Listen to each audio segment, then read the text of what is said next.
आइए थोड़ी चर्चा करें बिहार की राजनीति के बारे में।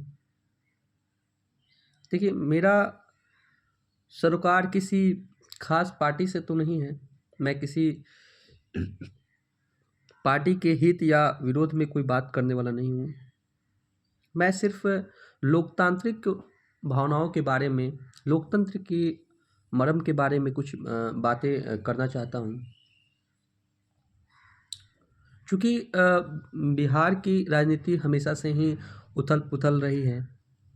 सरकारें यहाँ पे बहुमत में कम और गठबंधन में ज़्यादा रही हैं। और गठबंधन लोकतंत्र के हिसाब से, लोकतंत्र की भावना के हिसाब से अच्छा माना जाता है, जिसमें पावर का पृथक्करण होता है। डिसेंट्रलाइजेशन ऑफ पावर, किसी एक खास केंद्र में मतलब शक्ति नहीं रह जाती है, जो कि लोकतंत्र, हमारे भारतीय कॉन्स्टिट्यूशन, भारतीय संविधान की भावना के लिए बहुत ही अच्छा माना गया है, जिसको हम संविधान की मूलभूत भावना भी बोलते हैं। लेकिन गठबंधन व्यक्तिवादी होनी चाहिए, व्यक्तिगत होनी चाहिए, या फिर कार्यक्रम विरोधी होनी चाहिए? ये अहम मुद्दा है। अगर हम बात करें तो जब भी किसी व्यक्ति के विरुद्ध गठबंधनें बनी हैं, खास व्यक्ति, वो गठबंधनों ने अपने कार्यकाल को पूरा ही नहीं किया है। इतिहास इसके लिए अच्छा उदाहरण प्रस्तुत करता है कि जब भी व्यक्ति विरोधी गठबंधन बनी है, वो चल नहीं पाई है, और जो भी कार्यक्रम विरोधी गठबंधन बनी है, वो सफलतापूर्वक अपने कार्यक्रम को पूरा किए हैं। आज जो राजनीति हो रही है ना, इतिहास में अगर हम बात करें तो इंदिरा गांधी के विरुद्ध, संजय गांधी के विरुद्ध, इंदिरा गांधी के विरुद्ध जो जेपी मूवमेंट हुआ था, या फिर हम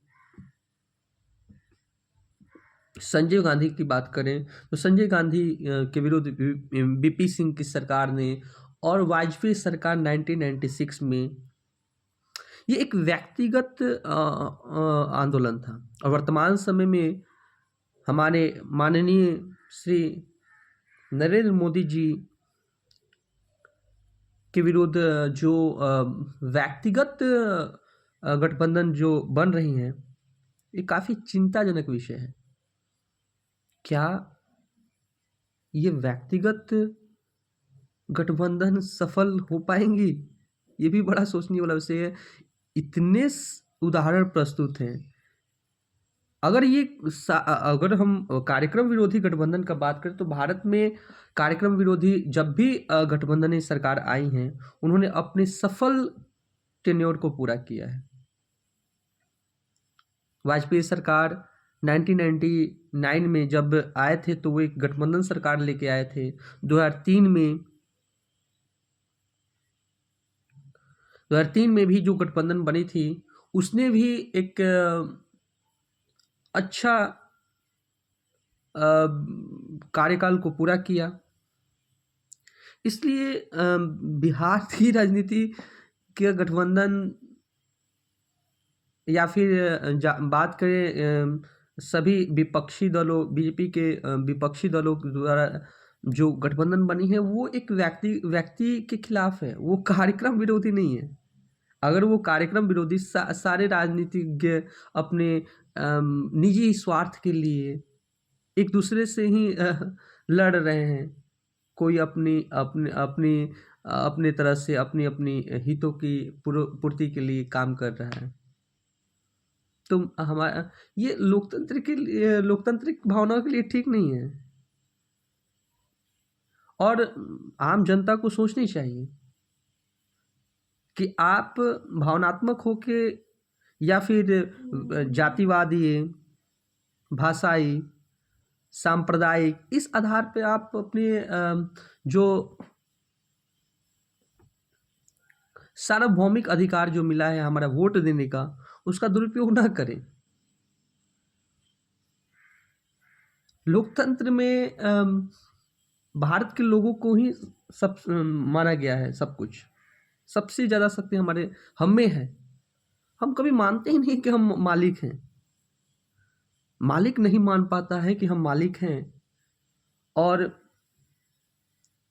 हम हमेशा राजनेता से कभी बात नहीं कर पाते हैं, अपनी अपनी मांग को नहीं रख पाते हैं। हमें मालिक होके ये एहसास नहीं हो पाता है भारतीय लोकतंत्र में कि हम मालिक हैं, क्योंकि भारतीय प्रस्तावना में प्रस्तावना जो कि आधारभूत ढांचा है, उसकी आत्मा है संविधान की, और उसमें शुरुआत से ही हम भारत के लोगों से ही स्टार्ट किया गया है कि हम भारत के लोग। तो हम क्यों नहीं समझ पा रहे हैं कि हम मालिक हैं। हमें व्यक्ति को सोच के सांप्रदायिकता को बढ़ावा देने के हिसाब से भाषाई आधार पर, जातीय आधार पर, क्षेत्रीय आधार पर, इसको सोच के हमें वोट नहीं करना है। हमें एक अच्छे विकास का एजेंडा वाले एक अच्छे राजनेता को अपने वोट को करना है, जिससे लोकतंत्र का आत्मा जीवित रहे और हम अपने वोट का अधिकार को समझ सकें। तो आज जो बिहार में उथल पुथल हो रही है, उसमें जितने राजनेता जिम्मेवार है, उससे कहीं ना कहीं ये हमारे जो बिहार में जो जातीय आधार पर जो वोट होते हैं, भाषाई आधार पर जो वोट होते हैं, ये उनके हितों को तो पूर्ति कर सकती हैं, राजनेताओं के हितों की पूर्ति कर सकती है, पर विकास के एजेंडे को पूरा नहीं कर सकती है। तो मेरा किसी पार्टी से तो सच मतलब नहीं है, पर ना ही मैं किसी खास पार्टी का समर्थक हूँ। मैं सिर्फ लोकतंत्र की और संविधान का समर्थक हूँ। सो आज के लिए बस इतना ही। Thank you.